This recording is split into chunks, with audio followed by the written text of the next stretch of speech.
If magnetic flux link with the coil is given by 5 दिया है यहाँ पे 5t square plus 3t plus 6t, then induced EMF in fourth second is, fourth second में induced EMF पूछा है।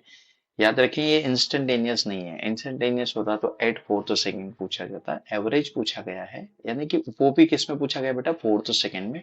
तो पहले इंड्यूस ईएमएफ क्या होता है, तो इंड्यूस ईएमएफ निकाल लें, ये होता है बेटा D five by D T, है ना। डिफरेंशिएशन किया जाए फ्लक्स का तो इसे डिफरेंशिएट करेंगे, डिफरेंशिएशन क्या आएगा बेटा, ये हो जाएगा 2 आगे इंटू यहाँ पर आ जाएगा 5t प्लस यहाँ पर देखिए 3 का डिफरेंशिएशन क्या आएगा बेटा, ये 3t का डिफरेंशिएशन 3।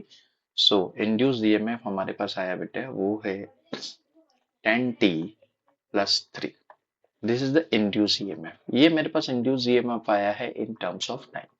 अब मुझे पूछा गया फोर्थ सेकेंड में, तो मुझे induce EMF at fourth second निकालना होगा, माइनस इंड्यूस ईएमएफ 3 सेकेंड अगर निकालूंगा तो फोर्थ सेकेंड में जो इंड्यूस ईएमएफ है वो मेरे पास निकल कर आएगा।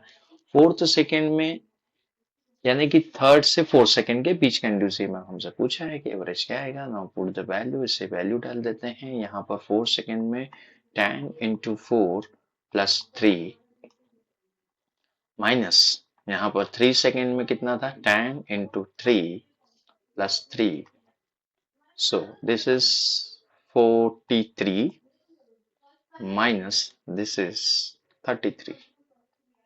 The answer is 10 volt.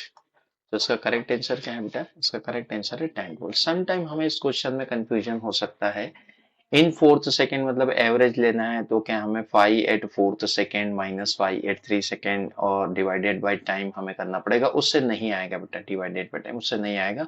हमें एवरेज पूछा है तो पहले हम उसको डिफरेंशिएट करें और induce EMF in terms of time निकाले, देन फोर्थ सेकेंड में induce EMF minus third second में इंड्यूस ईएमएफ, तो ये हमारे पास फोर्थ सेकेंड में आ जाएगा। ये फोर्थ सेकेंड पर है और ये थर्ड सेकेंड पर है, तो ये हमारे पास फोर्थ सेकेंड में इंड्यूस ईएमएफ है।